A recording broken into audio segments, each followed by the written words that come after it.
नमस्कार दोस्तों, मैं प्रियजीत दास आज आपके लिए वीडियो लेक्चर लेके आऊँ। पोलर प्लॉट का प्रोसीजर क्या है ड्रॉ करने का, वो हम डिस्कस करें। तो पोलर प्लॉट क्या है? मैग्नीट्यूड वर्सेस फेज एंगल का प्लॉट है, जबकि फ्रीक्वेंसी 0 से इन्फिनिटी वेरी करता है। तो उसका पोलर प्लॉट क्या होता है वो हम देखेंगे। तो स्टेप बाय स्टेप हम देखेंगे कैसे पोलर प्लॉट ड्रॉ होता है, क्या प्रोसीजर है। ठीक है, तो सबसे पहले step 1,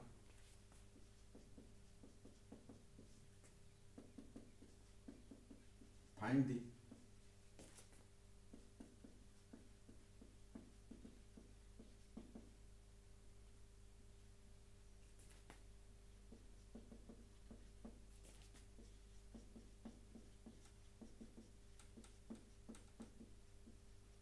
find the transfer function G of S of the system. ठीक है, तो सबसे पहले जिस सिस्टम का पोलर प्लॉट ड्रॉ करना है उसका जी ऑफ एस और ट्रांसफर फंक्शन फाइंड आउट करना है। Next step 2,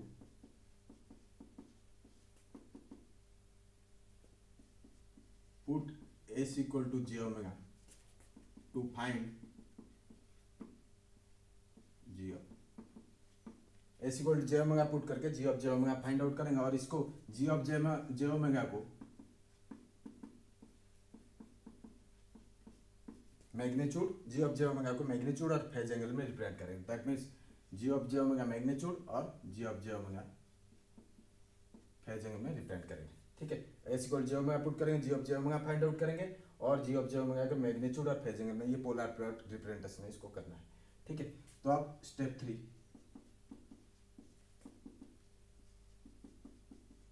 apply limit to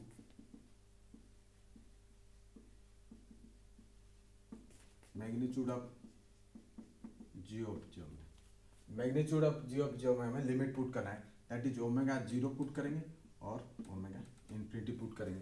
तो क्या हो जाएगा? Magnitude limit omega tends to 0 G of J omega और limit omega tends to infinity ji.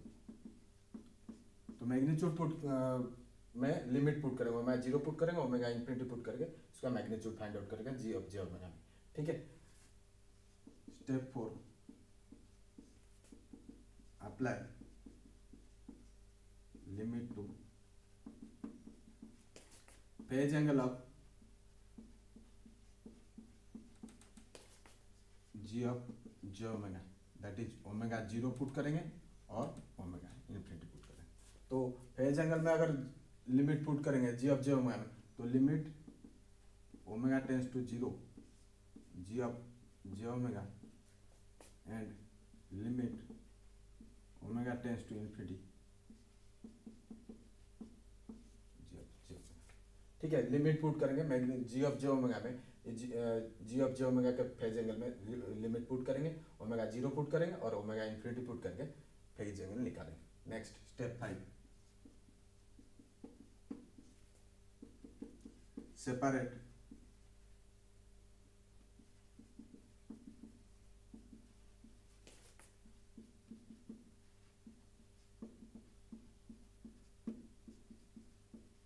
Separate the real part imaginary. ये इसको कैसे सेपरेट करेंगे? जो डिनोमिनेटर कॉम्प्लेक्स कंजुगेट है उसको न्यूमरेटर मल्टीप्लाई करेंगे as well as denominator multiply करके रेशनलाइज करके उसको सेपरेट रियल पार्ट और इमेजिनरी पार्ट को अलग करेंगे।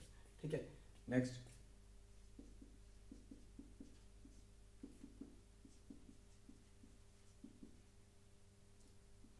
Equating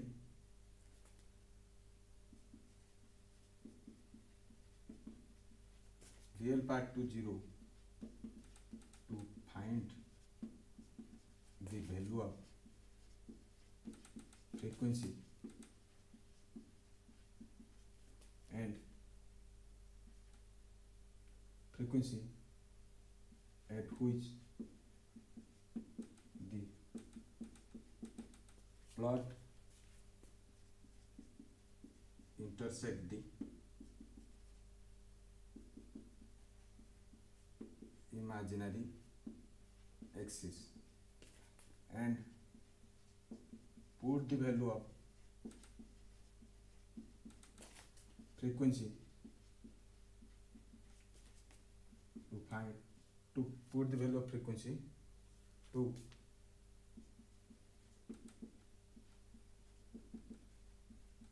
rationalize frequency imaginary real part को जीरो करेंगे, उसका जो फ्रीक्वेंसी मिलेगा वो फ्रीक्वेंसी क्या है, इमेजिनरी पार्ट को इंटरसेक्ट कर रहा है, उस कहाँ पे इंटरसेक्ट कर रहा है, उसका फ्रीक्वेंसी क्या है इमेजिनरी पार्ट में, और वो जो फ्रीक्वेंसी वैल्यू मिलेगा उसको rationalize G of J omega में पुट करना है। ठीक है,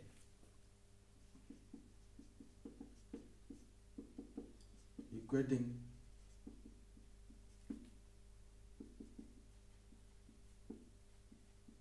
imaginary part to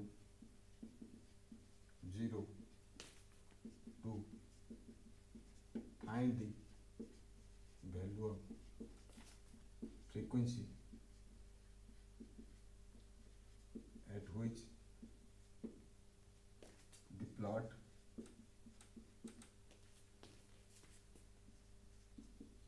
intersect the real axis and put the value of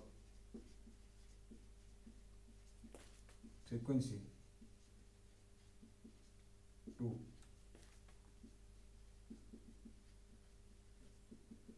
rationalized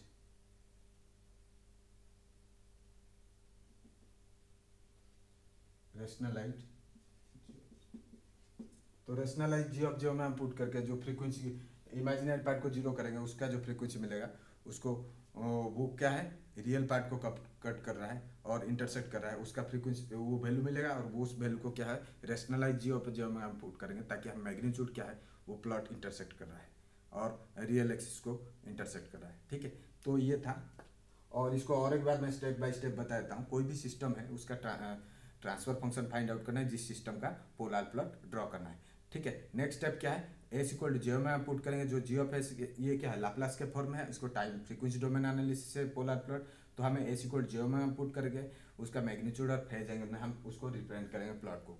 ठीक है, मैग्नीट्यूड और फेज एंगल में रिप्रेजेंट करें, तो ये जो रिप्रेजेंटेशन है पोलर प्लॉट रिप्रेजेंटेशन है।